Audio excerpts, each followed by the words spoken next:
अवधूत चिंतन श्री गुरुदेव दत्त. श्री स्वामी समर्थ. 25 जुलै रोजी आषाढी देवशयनी एकादशी आहे आणि या एकादशीला आपण काय करावं, एकादशी व्रत कसं करावं, विष्णू भगवान यांना म्हणजेच विठ्ठल भगवान यांना मंजिरी आणि तुळस का वाहतात, संपूर्ण या व्रताची माहिती आपण या व्हिडिओमध्ये बघूया.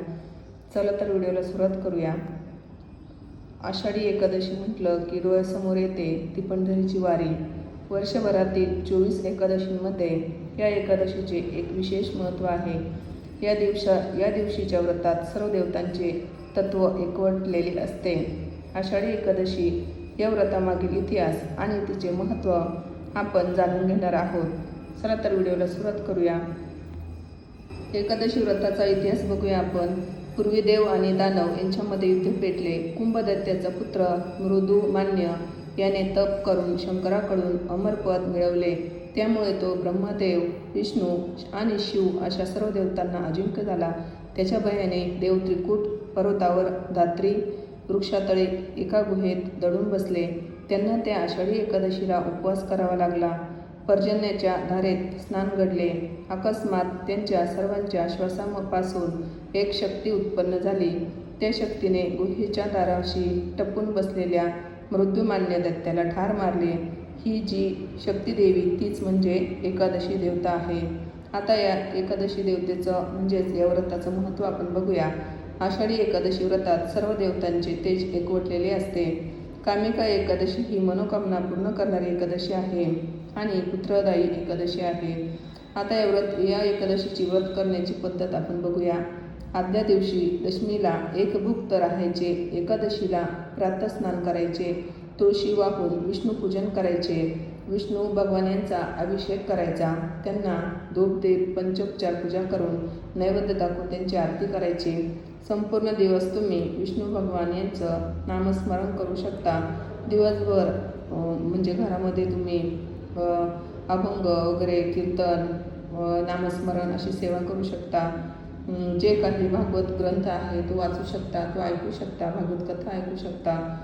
संक्षिप्त भागवत आहे बघा आपलं दुंडरे प्रणित मार्गाचं, त्याचंही तुम्ही ते संपूर्ण पारायण तुम्ही त्या दिवशी करू शकता. विष्णू भगवान यांचा मंत्र आहे तोही तुम्ही संपूर्ण दिवसभर श्रवण करू शकता आणि बोलूही शकता. अशी काही ही साधी सोपी अशी सेवा आहे. तुमच्या घराच्या आजूबाजूला जर विष्णू भगवान यांचं मंदिर असेल तर तुम्ही तिथं मंदिरात जाऊन त्यांचं दर्शन घेऊ शकता. त्यांना फूल हार वगैरे नारळ असं वाहून त्यांचा आशीर्वाद घेऊ शकता. तर अशी साधी सोपी ही विष्णू भगवान यांची पूजा करायची आहे. या दिवशी आषाढ शुद्ध द्वादशीला वामनाची पूजा करायची आणि पारणे सोडायचे. या दोन्ही दिवशी श्रीधर या नावाने विष्णूंची पूजा करून अहोरात्र तुपाचा दिवा लावण्याची विधीही करतात. आता पंढरपूरची वारी हे व्रत आषाढी शुद्ध एकादशीपासून करतात. वारकरी संप्रदाय हा वैष्णव संप्रदायातील एक प्रमुख संप्रदाय आहे. या संप्रदायात वार्षिक 6 माह याप्रमाणे जशी दीक्षा घेतली असेल तशी वारी करतात. ही वारी पायी केल्याने शारीरिक तप घडते अशी मान्यता आहे आणि असे समजले जाते. चातुर्मासाची सुरुवात आषाढ शुक्ल एकादशीने होते. एकादशी या तिथीला अन्य दिवसांच्या तुलनेमध्ये प्रत्येकामधील सात्विकता सर्वात अधिक असते. म्हणजे जे काही 12 महिन्यातील एकादशी येतात त्यामध्ये ही आषाढी एकादशी ही सर्वात महत्त्वाची आणि खूप पवित्र अशी मानली जाते. या दिवशी साधारण अधिक म्हणजे साधे सोपे पूजा प्रार्थना करून आपण लाभ घेऊ शकतो आणि या दिवशी पूर्ण म्हणजे ब्रह्मांडातील सर्व शक्ती या पृथ्वीवर एकवटलेल्या असतात. त्यामुळे आपण जी काही साधी सोपी साधना करू सेवा करू ती अनेक पटीने ही वाढत असते. तुळशीची मंजिरी. तुळस ही मंजिरी ही आपल्या स्पर्शातून विष्णू तत्वाला जागृत करणारी आहे.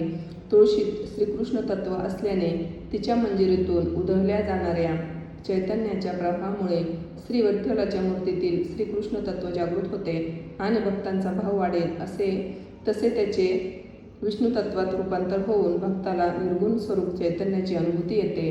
मंजिरीचा हार विठ्ठल भगवान यांना खूप प्रिय आहे. श्री श्री विठ्ठलाच्या छातीवर रुळणारा तुळशीच्या मंजिरीचा हार हा मूर्तीतील मध्यभागातील स्थितीविषयक श्री विष्णुरूपी क्रिया शक्तीला चालना देणारा असल्याने भाविकांच्या सर्व प्रकारच्या मनोकामना पूर्ण या म्हणजे आपण जी काही साधी सोपी सेवा करू, तुळशीचा हार जरी भगवान यांना वाहिला तरी ती म्हणजे आपली जी काही मनोकामना असते ती पूर्ण होते. देवाला फक्त आपला भाव महत्त्वाचा असतो. आपण जे काही भावभक्तीने देवाला पान फुलं वाहतो तेही म्हणजे देव हा स्वीकारत असतो. पंढरपूरमध्ये चंद्रभागा नदी आहे बघा. या नदीला चंद्रभागा असे का म्हणतात? पंढरपूरला जी चंद्रभागा आहे ती भीमाशंकरच्या डोंगरातून उगम पावल्यामुळे भीमा झाली. तीच पंढरपुरात मांड खडकापासून विष्णुपद स्नानापर्यंत पाऊण मैल चंद्रकोरीप्रमाणे वाहते, म्हणून तिला चंद्रभागा असे म्हणतात. ती कर्नाटकात कृष्णा नदीला मिळते.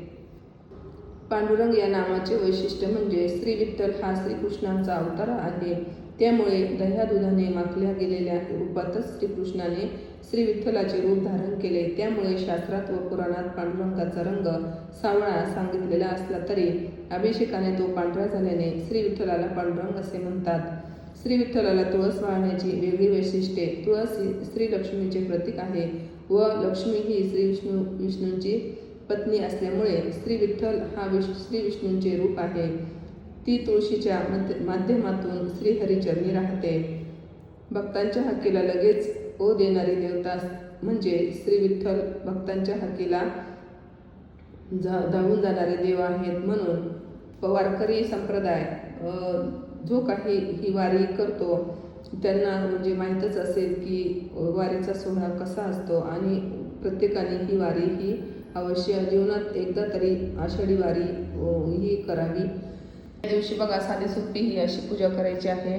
सकाळी लवकर उठून आपण स्नान करायचं आहे, तुळशीला धूपदीप दाखवायचं आहे, पाणी घालायचं आहे आणि नंतर तुळशीची पूजा करायची. त्यानंतर आपण जेव्हा आपल्या देवघरातील पूजा करतो त्यावेळेस आपल्याकडे म्हणजे विठ्ठल भगवान यांची मूर्ती असेल तर त्यावर अभिषेक करायचा आहे पुरुषसूक्ताने.